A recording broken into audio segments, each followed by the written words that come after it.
All right, now we're joined by our special guest today, longtime ESPN and Fox Sports college basketball and college football play-by-play announcer, the voice of ESPN Radio Sports Center. You heard him for years on the Mike and Mike Show, proud Seton Hall alumni, Bob Picozzi. Bob, thanks for joining the show. My pleasure, Bob. All right, so now let's start with the tournament. We got we're gonna get to everything going forward here, but let's start with the tournament. We had Rutgers. There's some controversy over Rutgers about whether they should be in the tournament. I know the committee said yesterday that they looked a little bit at the key injury that they had. I think it could have went either way, but some people feel that they got robbed. They were 10th place in the Big Ten. They were 19 and 14 overall. What do you think about Rutgers? Well, let me preface it by saying, unlike most people who are in the media, past or present, and most fans, I will admit that I am hardly an expert on the metrics which the selection committee uses to select the field and to do the seeding.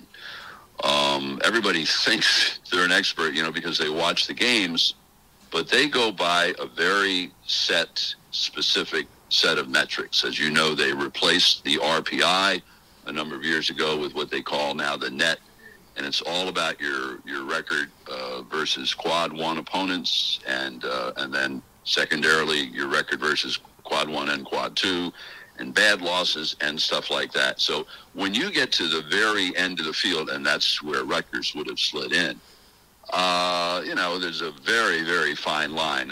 Joe Lunardi, longtime bracketologist at ESPN, who's been doing this for years, and he's really good at it. He correctly picked 67 of the 68 teams. He had Rutgers in. He did not have Nevada in. So, I'm not going to lose any sleep over it. And when I say that, I'm actually good friends with Steve Peichel, Rutgers coach. I've known him forever when I was a local TV sports anchor in the Connecticut market. And a big part of my job is to cover UConn basketball, and he played for UConn. I've known him forever. I've done a play-by-play of a number of his games, mostly at Stony Brook, but also did one of his games at Rutgers. So I feel for him. But I think, Bob, when you finish in 10th place in your league, no matter how good the league is, you can't really gripe, when you don't get picked. I mean, I think they had their chances. And so I'm not terribly upset about that. Yeah, I mean, I agree. They didn't play a strong non-conference schedule. That gets you every time. I mean, the 10th place you could kind of live with because it's such a good conference and they have a bunch of teams in this year. But that non-conference schedule, and they have 3 quad 3 losses, which is going to kill you every time. Right, and the loss to Seton Hall wasn't a quad 3 loss, but they lost Seton Hall, remember, and Seton Hall is a team that finished in 7th place in the Big East and was only too happy, to accept an NIT bid, unlike North Carolina.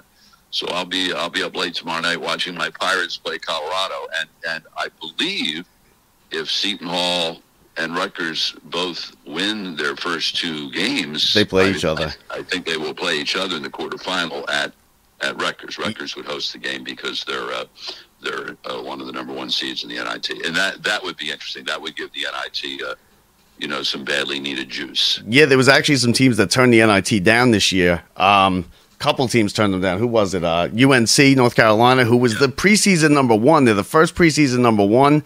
I think that was a little, preemptive. They made a surprise run last year to that Final Four.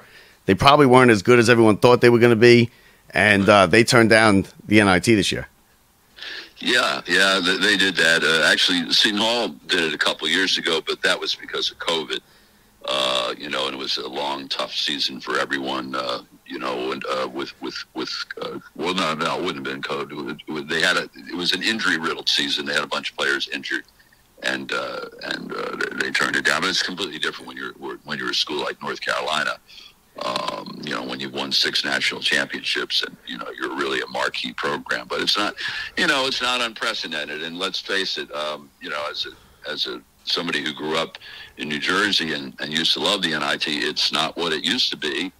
And now with the NIT semifinals and finals being played in Las Vegas instead of at Madison Square Garden, again, as someone from New Jersey, and, I've lived in the Northeast my whole life, I don't have nearly the interest in it that I would have if they continue to play at the Garden. Yeah, I mean, listen, I'm a big Garden guy. I love the Garden. I go to the Big East tournament. Speaking of which, you guys had a rough loss to DePaul the other day.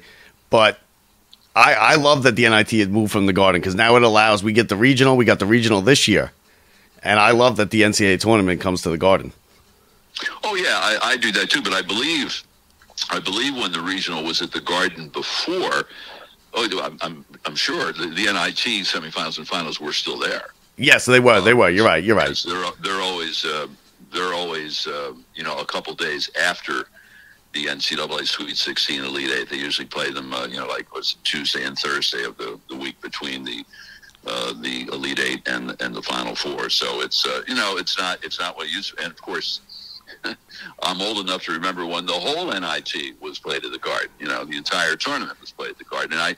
And when I was a student at Seton Hall, I remember I was fortunate enough to go to the NIT semifinals and finals twice, and I saw Pistol Pete Maravich play. It was one of the thrills of my life. Wow, yeah, he's a magician with the ball handling, Pete Maravich. Yeah, in the semifinal, you could shoot it pretty good too. Yeah. Now, it's kind of comical. This young man from Detroit, I give him all the credit in the world. He nearly broke Pete's record, but talk about a big-time asterisk if he would have broken it. He would have done it in 4 years when Pete did it in 3, because freshmen couldn't play varsity. That's right. And Pete did it without the 3-point field goal. And I think Pete Maravich probably would have averaged maybe 6 3-point field goal makes every game.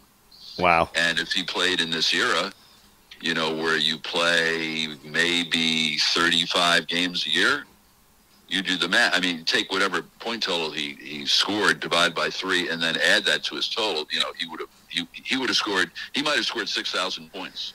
Wow. If he played in this era with where you could play 4 years varsity and with the 3-point field goal. But yeah, seeing the Pistol play at the Garden in the NIT semifinals in 1970 was really one of the great thrills of my life. Now, you working for ESPN and Fox Sports, did you ever get to call any NCAA games, or because I always thought that would be like, if you work for ESPN, like Dick Vitale or someone, he never got to call an NCAA tournament game. Well, I mean, CBS has had exclusive rights to the tournament going back to the early 80s forever, and then they joined with Turner Sports, which was a great deal for the fans, because now we can see every game of the tournament, because with the CBS network and TNT and TBS and True TV, you can see every game, which is great. So the ESPN hasn't had broadcast rights to the NCAA tournament since going back to the 80s. They had the early rounds.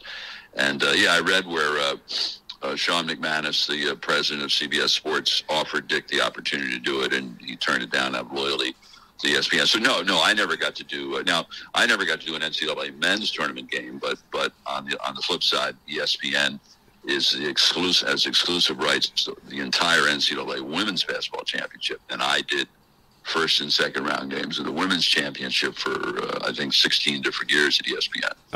Okay. So there you go. So you did do some. If you're a men's college basketball play-by-play announcer, of course that's the elite. That's the Mercedes when you get to do the NCAA tournament. I know Ian Eagle, and I'm thrilled for him that he's going to take over doing the play-by-play after this Jim Nance's swan song in a couple of weeks. Yeah, I think I'm a huge Ian Eagle fan, and I'm gonna have you put me in touch with him because I would love to have Ian Eagle on the show. But I'm a huge Ian Eagle fan. I think he's better than Nance. I like Nance. Nance is more like he's not as enthusiastic. I'm a Gus Johnson, Ian Eagle type of guy, but I think Nance is more like a golf. He's a great golf announcer, and he's good at football too. But I thought Ian was always better. Well, it's always been my style to not criticize broadcasters, so I'm not going to start doing that now. I don't mind telling you people I like. I think Ian does a great job. Now, in fairness, per his choice, because of all of Jim's commitments, he's cut back, way back. I think doing the Big Ten semifinals and finals are the only games he does all season before the NCAA tournament now. So, on the flip side, Ian does, does lots of college basketball for CBS, and including conference tournaments, and he'll do the first 4 rounds of the NCAA tournament, plus he's done Nets games for years. So if you just total up how many basketball games Ian has done versus Jim over, like the last 25 years, I mean, Ian has probably done 5 times as many. So when you get reps, you're better at it. But no, I think Ian is great at whatever he does. I agree. Hey, listen, and you're right. Ian's all over the place. He's like Kenny Albert with the Rangers and the Knicks and the football, and he's all over the place too. Some of these announcers, they're one end of the country to the other for months at a time. Yeah, well, especially Kenny with when the Rangers were in the Stanley Cup Final the last time. Yeah. He was doing I think the Western Conference Final, the national telecast, and that was still when NBC had the rights to it. Yep.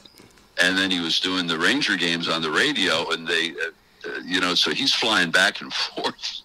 I can't remember, obviously the Rangers played the Kings, and the Rangers, so he was flying back and forth across the continent, day nightly. after day doing. So yeah, but Kenny, Kenny is one of the few people who does all 4 of the major professional sports. Although I don't. Is Kenny still doing basketball? He does basketball. You know what? Kenny does basketball on TV now for MSG for the Knicks. He does. I saw him the other night. The other night he did it. He did the Knicks game. See, we don't have MSG Network on my cable system. But I know Kenny used to do Big East basketball games back when I did them. Back when ESPN regional television would do regionalization and syndicate. He didn't do a lot because his schedule wouldn't permit it. But, but he's still one of the top baseball play-by-play guys for Fox, and obviously is the top hockey guy for TNT.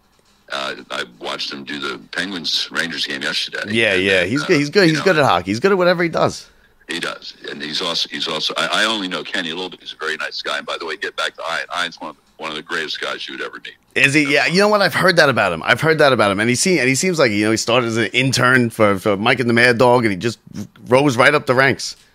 Yeah, he did. And, when I read when he got the Final Four gig, I reached out to him and I said facetiously, it's the same. They're going to stick you with a stiff, no fun guy like Raftery. Because, he did Nets games with Raf forever. And the two of them are great together on the air. Of course, Bill's a close friend of mine. I've literally known Bill for over 50 years because he was hired as the coach at Seton Hall when I was a junior. Yeah. And I did the games on the student radio station. And back then, the Seton Hall games were not on commercial radio, so they were only on the student radio station. So I've known Bill since my college days. And yeah, he's not going to give it up. He's going to do it all the way to the end, huh? Yeah, he loves it. Yeah, I mean, he did the Final Four on radio for years, and then when when CBS made the decision to not continue with Billy Packer, then if memory serves me correct, they went with Greg Anthony, and Greg might have only done it for 1 year, and then Greg was involved in an unfortunate off the air incident, correct, which was a little embarrassing. So they decided to go with Raf and Grant Hill on the 3-man booth. So Raf didn't get the Final Four TV gig until maybe 6-7 years ago. It's just a guess. Yeah, I guess you're right, because you're right. It was Billy Packer with Nance forever. Yeah, so it was great, and it was Bill is very, very popular in the business. I mean, all the coaches love him, and all the other announcers love him. And I actually got a chance to do a couple games with Bill his last year at ESPN. He chose to leave ESPN because when the Big East was, fell apart and then reconfigured, ESPN didn't get the rights to it. Fox did, and he had been so closely identified with the Big East right from the birth of the league, first as a coach and then as an announcer. He wanted to continue to do Big East games, so he left ESPN. But I got a chance to work with him a couple of times since last season at ESPN. That was a blast. Yeah, listen, I could talk about announcers all day with you. The East Regional now, Madison Square Garden. I was looking at that, and you could have a possible Sweet 16 of Marquette, versus Providence. Now, Providence would need some help. They haven't played well. They didn't play well in the Big East tournament. And then Duke and Purdue. Imagine that would be a great MSG setup for a Sweet 16 regional and then a regional final. Yeah, it would be. When people ask me who do you think is going to win, it's just a wild guess. It's less accurate than a wild guess. But I really don't think Purdue is playing that well. They certainly deserve the number one seed, and they've had a great year. I would not be shocked if Purdue lost to Memphis in the second round. Okay. I would not be shocked. But I have them going out to Duke, losing to Duke in the Sweet 16. Yeah, I mean, listen, you have no idea. I played this thing. I watch it all the time. Me and my friends used to skip school on Thursday. We used to leave at 12 to go watch the tournament. And I have never won. I've entered these bracket pools every year. I've never once even won one of the bracket pools I've been in. Right. I mean, my wife has won a couple. I literally don't fill one out. I never used to do it when I worked because I didn't have the time because if you had asked me to do this interview when I was still working, I would have said no because this day was always perhaps the busiest single day of the year for me because I would have I would find out tonight on the Monday night where I was going to do the first and second rounds of the NCAA women's tournament because the selection show was always on a Monday night. It was moved to Sunday this year because they added those 4 teams. Oh, they're 68 now too? Yeah, and they're starting their tournament on Wednesday, so they felt they needed to move the selection show up 24 hours early to give those teams that are playing on Wednesday a chance to know where they were going and who they're playing and everything. But today was all about that, and then just wall-to-wall preparation, making your travel range. So I literally never had the time to fill out the brackets. But I never, I realized filling out brackets and gambling are not the same thing. They're not even close to being the same thing. No. But I've never been a gambler. I don't have anything against people who do gamble.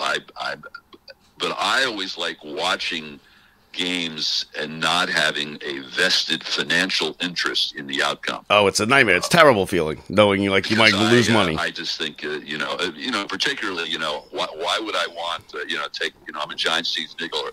Why would I want the Giants to make a decision late in the game which would enhance my chance of winning my bet to have the Giants cover when it wouldn't be the best strategic move for them, don't try to score the touchdown here. Just keep running the ball and run the clock out because you're up by 4, I agree. Listen, that's why I never played fantasy. Okay, good. Yeah, that's why I never played fantasy because I'd say, you know what? If you want a quarterback that is not on a great team because he'd be throwing the ball more. You don't want your team to be winning and then you start running the ball. And also, as far as gambling goes, I said, listen, there's a reason why the bookie or the casino says, pick whichever team you want. We'll take the other guy. And they continue to build these big, beautiful casinos. Yes. I don't know any gambler that's got big, beautiful houses. Yes. My addiction is watching sports, not betting on it. Yeah, I'm with you. I'm with you there. I don't have time for another addiction. Now, one of the matchups I'm looking forward to the most in that first round is UConn-Iona. I think it's fascinating. Yep. You got the whole thing with Pitino, maybe St. John's, maybe Georgetown. You got UConn who's playing real well. What do you think about that? I think UConn will win because I think they're a much better team. I agree with you. It is fascinating. I think Pitino's one of the great coaches in history. And it would be the only thing that would make it even more interesting is if Jim Calhoun were still coaching. Yeah. Because the two of them had this unbelievable rivalry going back to their early days of their career when they coached maybe 3-4 miles apart when Jim was the coach at Northeastern and Rick was the coach at Boston University. And as Jim would describe it, they would both fight for a morsel of coverage in the Boston Globe in a pro town, which really doesn't cover college basketball much. But they had an intense rivalry, and frankly, they didn't get along for years. But then, they worked their way through that, and then of course, they coached against each other in the Big East with Rick at Providence, and then with Rick also at Louisville. Yeah, Rick's done a great job, but it doesn't surprise me. He's done a great job everywhere he's been, except when he was with the Celtics. And the Knicks, right? Wasn't he with the Knicks? When he took, I thought he did a great job at the Knicks. I thought they improved dramatically. Yeah. Okay. You're right. They were better than this Knicks team. The only reason he left is because he left for the job at Kentucky. It's not like he said, "Well, I've had enough of the NBA. I want to go back to college basketball." I mean, he left for this unbelievable job, Kentucky, and he did a phenomenal job there. His last 2 years, they won the national championship. They lost in the finals in overtime, and then he went to the Celtics. And Tubby Smith was a very fine coach, but he won a national championship in his first year with Rick Pitino recruited players. In 1998. Yeah. But yeah, it's a fascinating matchup. But UConn has better players. So I think the game could be close. I mean, most of these NCAA tournament games are close, but I would be very, very surprised if UConn lost to Iona. Yeah, I agree with you. So basically, everybody out there listening, pick Iona, because that's probably what'll happen. Yeah, and then I don't know if the seeds hold true, UConn will wind up playing the Gales in the first 2 rounds. Then they play the St. Mary's Gales in the second round if St. Mary's wins their 5 versus 12 matchup with VCU, which they may not, by the way. Yeah, I think that's the 5-12 that everybody always picks a 5-12. I think that might be the one people are picking, but I think St. Mary's will win. And now a lot of these older coaches, except for Pitino really, seem to be like, they don't like the new way things are done, where you could poach a player basically off your team. Like there's coaches that are recruiting players off of your team, and how all the movement. What do you think about? Do you like that? Do you not like that? I hate the movement. I hate it. I think it's terrible for fans because you don't see the same team. I mean, look at my alma mater, Seton Hall, for example. They have like 6 new players in the team this year. And even UConn. Now, UConn recruited well with getting Sonogo. And by the way, Seton Hall wanted Sonogo very badly because he played right down the street in Elizabeth. I don't blame him. He's a good player, too. Right. And, but, Seton Hall had all these transfers this year. And some of them, like the case with Nodefo, he only had 1 year of eligibility. So, no, I think the transfer and then to compound it, you have the thing with the NIL, and schools like Seton Hall just can't compete. They can't offer the same sort of NIL potential that a place like an ACC school can offer. So you're going to see places like Seton Hall, places like Providence, rely on the portal transfer more and more. I was watching the Ivy League championship game yesterday, and the Ivy League does not let graduate students play. Even if they have another year of eligibility, there's a conference rule against it. So some of those people that played yesterday in the Yale-Princeton game will be looking to go somewhere else, next year. And that rule's existed for years. It's changed everything. I mean, look at I'm a big Notre Dame football fan. Notre Dame went into the portal to get they knew who their new quarterback was going to be before last season ended. Oh, okay. The guy who took over, their starting quarterback, got injured in the second week of the year. So the guy who started all year announced he was leaving before their bowl game, and then it was widely reported they were going to get the kid from Wake Forest, and of course they did. So no, I think it's a very unseemly side of the sports, but there's probably no turning back. Yeah, no. Well, there's no, it's out of the bag now. Yeah, speaking of Notre Dame, I actually went to. I didn't go to because he's like 20 years younger than me. But Jack Cohn, the quarterback from Notre Dame, he's from. He went to my high school, so he's from. He's a Long Island kid, whatnot. Now with Jim Boeheim, he was clearly fired. He clearly wanted to stay. I think it's a bad situation because now there's going to be bad blood. They got to have a Jim Boeheim day. He's an older guy. You don't want them to have years of fighting where he doesn't come back. What do you think about everything that went on with Syracuse and Jim Boeheim? Well, the fact that they did have the news conference to announce his retirement, and he was introduced by the athletic director, and the school chancellor was there, and his family was there, and the things he said that day, I think that means you don't have to worry about that. I think they squashed it. It was handled very poorly, leading up to what he said, in the post-game press conference after they got beat by Wake Forest on the shot at the buzzer. And that's a terrible way for him to go out. I think Syracuse wanted to make a change. They have not, relatively speaking, they've not been nearly as successful in the ACC as they were in the Big East. By the way, which schools who left the Big East to go to the ACC have been more successful since I said they the left. same thing. I said since they left the Garden and the Big East, they haven't been the same. Pitt was terrible until this year. They have turned the corner. Louisville was the exception to the rule. Louisville was very good in the ACC until the last 2 years, and then this year, how do you explain what happened this year? My God, could you ever envision that a Louisville team would be as bad as they were this year? They would go awful. I mean, Boston College is so far in over their head in the ACC. But at any rate, Syracuse, and because of Jim's age and all that stuff, I think it was getting more difficult to recruit, and Syracuse wanted to have some sort of succession plan. They very much wanted to keep it in the family. It's been years since they named Mike Hopkins as the coach in waiting, remember? Yeah, yeah. He was an assistant there for years, and it's my understanding from someone I know very well who once was an assistant at Syracuse with Mike Hopkins and worked under Boeheim, and he confided in my friend that, he would say, well, what am I going to do? I'm getting all these offers, and Jim keeps saying, no, don't take that job. I'm only going to coach another year or two, and then this job will be yours. Then finally, after about 3 or 4 years of that, Hopkins did take the job at the University of Washington. So, all those hard feelings, I don't think Boeheim is going to stay away from the place. Okay. Well, his dad.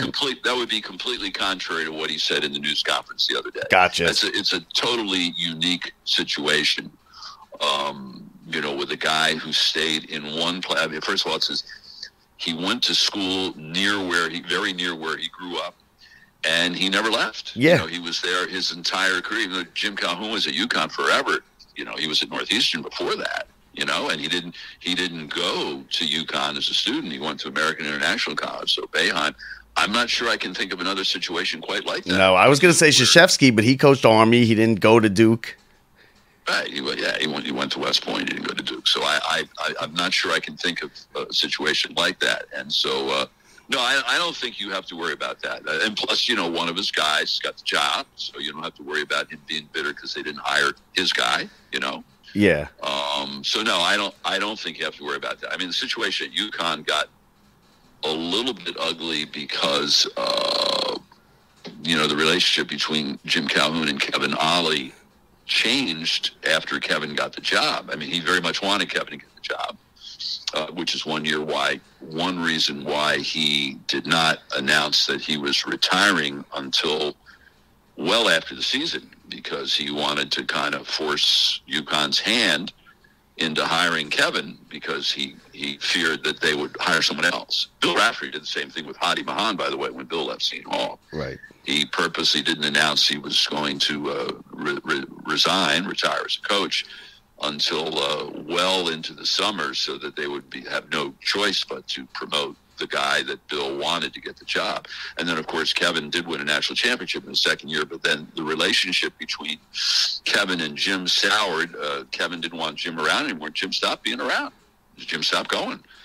And then that relationship it's not like that now. Jim has a very good relationship with Dan Hurley, and he goes to games, and he's Dan, calls in and asks for his input. Why wouldn't you? Yeah, exactly. What an unbelievable resource to go to. So no, I'm not the least. It was very sloppy the way it was handled, but I'm not the least bit concerned about there being bad blood moving forward, so that Boeheim will never go back to a game of the Carrier Dome. Now, speaking of handling things just badly, Alabama, they got they're I think the best team heading into this tournament. They got the best player in Brandon Miller heading in the country. Then there's this whole shooting thing and everything that went on, and I personally don't think he should be playing. What are your thoughts on that? Very tough situation, since the authorities say that he, didn't break any laws, and he wasn't considered a suspect. But the optics of having someone acknowledge that a teammate of his reached out to him and said, I guess it was done electronically in a text, can you bring this gun? And then him actually bringing the gun.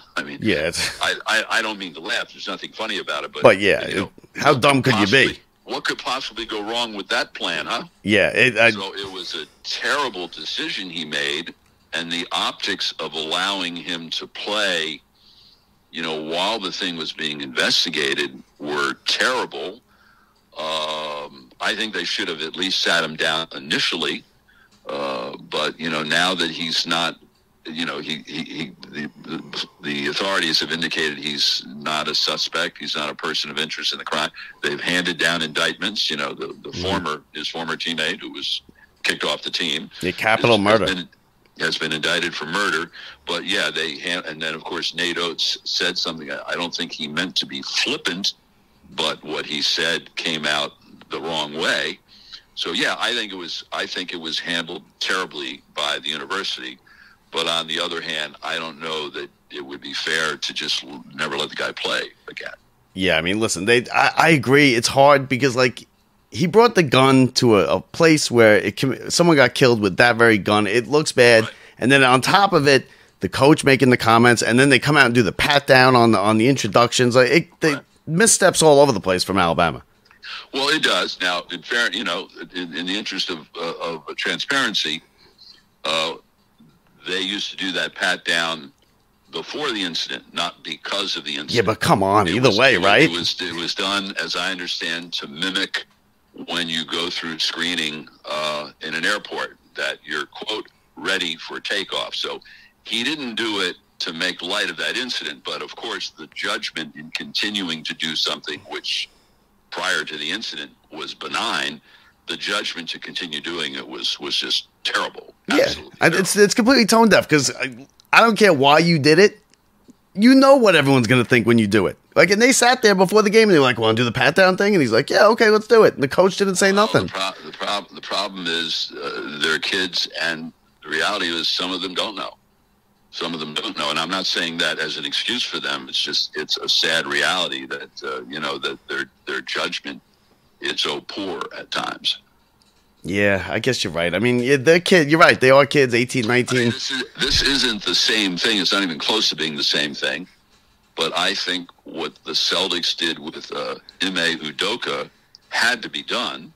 Okay, I think the Nets, according to all reports, were interested in hiring him when they fired Steve Nash.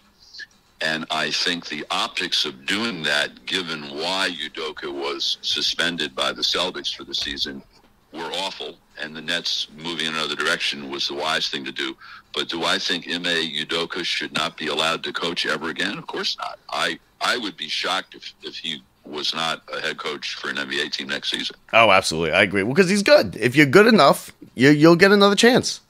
Right. And I mean, what he did was actually, terrible judgment again, awful judgment, but not, by the way, not even close to what the other incident we're talking about, bringing a gun correct to an incident that resulted in the murder of a human being. Not even close, but, certainly what he did does not mean he shouldn't ever get a chance to pursue his profession again. Agreed. Now you're a 40-year Giants season ticket holder?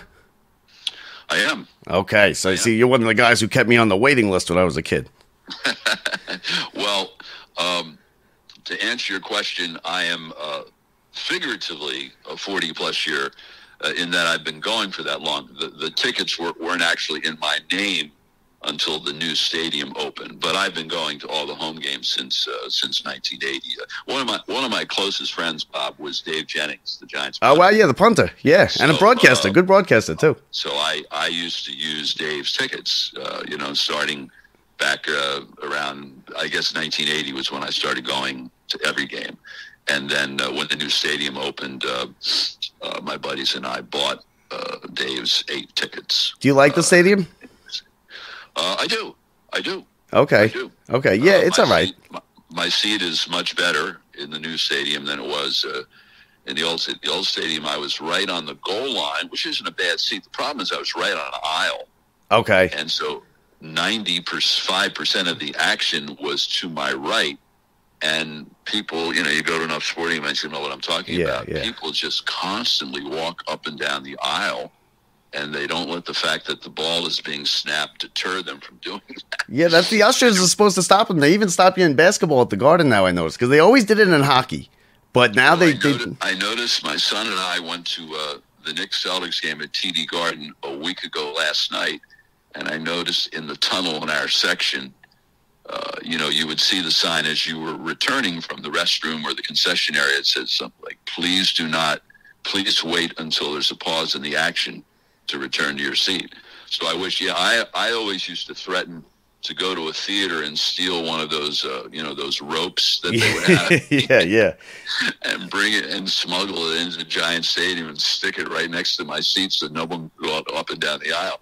But so in the new stadium, we are in the end zone, but I purposely picked a seat in the middle of the row. So the only time my view is obstructed is if someone in one of the first 29 rows in front of me stands up. But that's okay, because if you stand up, then you can see over them.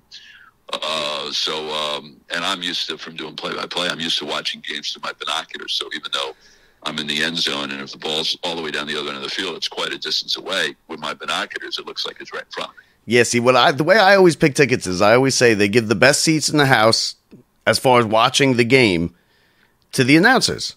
So you always want to sit I'd rather sit up a little bit. I'd rather sit in that middle section, but I usually sit in the lower rows of the upper deck at the Meadowlands, right at the 50-yard line, or as close to the 50-yard line as possible, because that's where the best place to watch the game. I don't need to be close to these guys because they're 20 years old, Right, especially in a sport like football. It's less so. I mean, I've never been to a men's Final Four, and frankly, I have no interest in going unless someone could guarantee me that I could get a seat where I could actually see. They play it at the football stadiums. Right. You can't. You're way too far away. You just can't see. I agree 1,000. That's funny that you said that, because I've always said that. I said I wouldn't even want to go to a Final Four. Play in Lucas Oil Stadium, and I'm sitting in the corner of the end zone. Or even at Syracuse, they do that. That when they open up Syracuse, the dome. Right. They do, and those seats must be absolutely miserable. Yeah. Now, as far as the Giants go, we got Barkley on the tag. We got Jones back. Me, I'm somebody who I think running backs. I think Barkley's like 65 years old in running back years. Now, I don't know if I want him long term. Do you want them to work something out with Barkley? Well, define long term. Let's say 3 years. Oh, absolutely. Yeah. Absolutely. I don't want him 6 years, but I want him 3 years. Yeah. Okay, that's fair. I mean, I think he's such a huge part of their offense, particularly since he is also so good at catching the ball. In fact, I wish they would throw the ball to him more often. I wish they would. I wish they would manage to get him more touches per game. Not just handing off, but get him out of the perimeter. Line him up on the line of scrimmage, and get him in space. Do you think it was worth it taking him number 2? Yeah, I do. I think that goes contrary to the normal thought process. But I think because he is so multi-talented, and I mean, he was just unbelievable his rookie year, really, really good his second year, and then he was really, really good last year. Now, in between, he was hurt. Like a friend of mine said, why are the Giants trading Booker? Why don't they trade Barkley? I said, the guy has only 1 year. This guy's a big baseball fan. Okay. I said, would you say that about a pitcher coming off Tommy John surgery if he didn't pitch very well? If he got, he pitched like the last month of the season after he had Tommy John surgery, wouldn't you say, well, you got to give him another? Well, why would you not do the same thing with Barkley? Did you really expect him to be as good in the season following a torn ACL as he was before the torn ACL? I mean, the only guy I think that ever did that was Adrian Peterson of the Vikings. Yes. Who had a phenomenal year after tearing his ACL. So I think Barkley was, really, really close last year to the guy. And we still haven't seen what he would be like behind a really stud offensive line. I mean, our line's getting better. I think we have the problem. Solved at the 2 tackles. I know we have it solved at 1 tackle. Yes. But I think the other kids on the right side is going to be a really good player. And I think they'll probably be better with the 3 guys in the middle. Plus, remember all the injuries they had. We haven't seen what he's capable of doing in an offense with a quarterback that now has experience under his belt and has demonstrated with the experience that he's obviously much better than he was before. I mean, how many interceptions did Jones throw last year? 5? Yeah, he did. And remember, he used to fumble the ball every time he got touched. Right, exactly. And then we saw, particularly in the Vikings playoff game, what Jones can do when you make him running the football, part of your offense. They wouldn't have won that game without the yards he gained on design plays. Yeah, and he made himself a ton of money too. You don't want to do that for 17 games. You're going to get your guy hurt. Exactly. But imagine what Barkley could do behind a really good offensive line and a guy that now has how many years of experience does Jones have under his belt? I've lost track. He's 5. This will be his 5th year. Right. So yeah, no, I do want him back. I think, the reports we're reading had indicated that the Giants, are continuing to talk. They would rather not, stick with the franchise tag. I think they have until July 17th to work something out. Yes. And so I think it would also be in their financial interest, just like it was with Jones, to work it out because it will result in more cap space so that they can do other stuff like, re-signing Love, which it looks like they're going to do. So, no, I absolutely I don't think – but I think Barkley is the atypical running back. I wouldn't say that you'd pick use a number 2 pick in the draft every year to pick a running back. But a guy like Barkley – I did like that. Yeah, he's kind of like a Christian McCaffrey type of, do it all type of running back. But I think if they got a couple good receivers for Jones to throw to, and the way Jones runs the ball, teams don't really win with running. Like, you look at the Chiefs running back, and teams don't win with big running backs anymore. I just feel like maybe they don't need them. Maybe they could use the money elsewhere. Well, I think if you can do both, that's the ideal situation. So, let's see what they do, at the wide receiver position this offseason. I mean, don't you have a lot more confidence in the people who are making those decisions? Yeah, just a little bit. Get rid of Galladay. Galladay finally don't let the door hit you on the way out. Oh my goodness. In a way, I feel sorry for him because I don't think it's a question of him not trying. I mean, everything I've read indicated that he worked hard at practice and everything. But, boy, that turned out to just be an absolute – imagine the only touchdown. He led the league in touchdowns. Yeah, well, he was thrown by in the final game, right? And then the only one he ever catches is in the final game when you're playing all of your reserves. And the guy who threw it is a guy who was only in the game because you didn't want either your first or second string quarterback getting hurt. And, like 5 seconds after the game, he signs – as a quarterback's coach with another franchise. It reminded me of those god-awful replacement football games during the 1987 strike, So, yeah, it'll go down in the books as the only one he ever caught was that one, Yeah, listen, he's one of the worst people to come to New York. He's right up there, Robbie Alomar and players who were really good who came to New York and just kind of fell on their face. Yeah, Robbie Alomar really was a pretty bad one. Yeah, hey, listen, the Mets almost ruined. He was a short bet Hall of Famer. The Mets almost ruined that for him. And I think Roberto Alomar might be one of the 3 greatest second basemen in the history of baseball. Yeah, and maybe the 3 worst Mets second baseman ever. He was so good at every part of the game. He had power. He was a switch hitter. He's an unbelievable fielder. But yeah, his career sure went downhill when he came to the Mets. That didn't work out too well. The Robbie Cano thing didn't work out too well either. Yeah, listen, it doesn't work out. It doesn't work out much well for us Mets fans. That's our cross to bear. I'm a Mets fan, so it's a tough life. But at least I have the Giants. Most it's Jets, Mets, Islanders. Yeah. You gotta like your manager, right? I love the manager. I got the jersey. I went and got the jersey of our manager.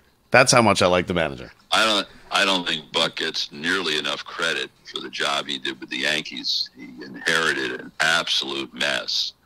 And he left the championship team. He made them very, very competitive. They were very competitive in '93, and then in '94. Who knows? They might have been a World Series team. They were in first place when the strike hit. I don't think he gets nearly enough credit. Not only him, but Gene Michael, because they really turned around the culture of that team. Just like I would say the same thing about Ray Perkins. I think the Giants' culture changed in a good way when Ray Perkins took over, because they weeded out some of the players who were really a cancer on the team, which is far worse of a problem in football than it is in baseball, because of the nature of the sport. But when you don't have everyone pulling in the same direction, And Perkins got him in the playoffs in the third year, and they, and George Young obviously drafted very, very well, and then things were set up where, with Parcells in his second year, they were able to start heading in the right direction. And they got LT. They got LT is basically what happened. He could wreck any game. Yeah, well, remember they also drafted Sims. They drafted Sims in the George Young's first draft. His first pick was Phil Simms. And, once Sims stopped getting injured, he became an unbelievable quarterback, border Hall of Fame type guy. Yeah, he's borderline Hall of Fame. But they put everybody in the Hall of Fame, too, in the NFL. Don't forget about that. But, when Sims got over the injury bug, and remember, Parcells made the decision to go with Scott Brunner, in his first training camp, and then Sims wanted out, but cooler heads prevailed. And then he realized after that season that I have to trade one of them. So he traded Brunner, who's a good friend of mine, by the way. I did college football with Scott for about 15 years. Okay, wow. Okay. And then in '84, when Phil, didn't have to look over his shoulder, and he managed to stay healthy, he threw for 4,000 yards that year, and they made the playoffs. They won a playoff game, and then the next year they won another playoff game, and then the year after that they won it all. And then he actually remained amazingly healthy for the remainder of his career. Yeah, well, except that he didn't play in the Super Bowl 25 either. Yeah, well, no, that's a big exception. But they wouldn't have made the Super Bowl without him. They were, they had only lost one game. He got injured in the game where they lost their second game that year. But their record was something like. Weren't they I think they were 12-2 when he got hurt. Something like that, yeah. Something like they actually had two losses because remember, they and the 49ers looked like they were headed for an undefeated showdown in Monday Night Football that year, and then they both lost the week before they played. Giants lost to the Eagles, and then they lost to the 49ers in that Monday night game. And then the third game they lost was in that Buffalo game when Sims broke his foot. I'm not saying they would have won the game if he didn't get hurt because they were already losing. But all credit goes to Hostetler for what he did. But the Giants don't get to that Super Bowl without the season that Sims had. No, and what people forget about Jeff Hostetler. I mentioned it to someone who's younger than me. I'm 40, but someone who was younger than me. And I was like, Jeff Hostetler. I showed him a picture, and he was like a Giants fan. And he's like, nah, and of Hostetler on the Raiders. And I was like, who, remember this guy? And he didn't know. And I'm like, how do you not know Jeff Hostetler? Yeah, he's a great athlete, Hostetler. He's a tremendous athlete. I don't know if you remember during his rookie year, they used him on special teams a couple times. Did they really? Do what, as a streaker? Yeah. Or as a returner? I think as a gunner, maybe. Okay. On the punt team. But he was unbelievable. I mean, one of the big plays in Super Bowl 25 was his ability to not fumble. Yes, when he got hit, the blind side. That's right. He was just holding onto the football with one hand, and it was not easy to do that. And big difference between giving up 2 points and 7 there, and then wide right wide right forever never happens. They win the game if they score a touchdown. Yeah, they did. That was one of the great wins. And it's interesting. I know that John Mara said after they beat the Patriots in Super Bowl 42, he called it the greatest win in the history of this franchise. And I guess you could argue that. But when people ask me, was that, I don't think I could rank their 4 Super Bowl wins because all 4 of them were very special to me for different reasons. The first one because it was the first one, and I was a huge Sims fan. And me too, I was a huge Sims. And in his big day, in the big spotlight, he played so flawlessly. 21, what was it, 21 of 25? 22 for 25. Okay. One of them was dropped, and one of them they missed the pass interference call. That's right. But he also got the deflection with the McConkey touchdown. He did. So he got some help there. So and then also in that postseason, I think he threw 9 touchdown passes and no interceptions. So it wasn't just that game; he was flawless in all 3 of the playoff games. And then, of course, the second one when they beat Buffalo, they was so hard to win that holding a team which scored. I think Buffalo scored 51 points the week before. Well, they didn't give them the ball. They didn't. That's how they won. And Belichick comes up with this concept of a 2-man defensive line. And just invited Thurman Thomas to beat them, and they held Buffalo to 19 points. That was an unbelievable. And plus the offense with clock management, they held on to the ball. They had that. Didn't they have like a 10? They had a 12-minute drive or something out of halftime. It was like O.J. Anderson. And that's what won him the MVP. The Patriots were both tremendous for different reasons. The one beating a team that was perfect, and then plus doing it. Where I live, I live really at the height of the Boston, geographically, the Boston-New York rivalry. I live in Cheshire, Connecticut. Yeah, right on the line. State. So, I have neighbors on both sides of me who are, you literally have some people, siblings, one roots for the Red Sox and one roots for the Yankees in this neck of the woods. And I'm so tired. I shouldn't say I'm tired. I'm amused at when Patriots fans would set aside that Giants win and say, well, it was a lucky catch. Let me tell you something. If the team I rooted for allowed the other team to go the length of the field to score 2 go-ahead touchdowns in the fourth quarter, which is what the Patriots did, I would shut my mouth. And the throw to Manningham down the sideline was every bit as important to start that drive. Yeah. Well, that was the second. Oh, that was the other Super Bowl. But that throw. Talking about the first one. Correct. The helmet catch. I don't think there was anything lucky about the Tyree catch. I think it would have been lucky if you or I caught that ball. You don't consider that lucky?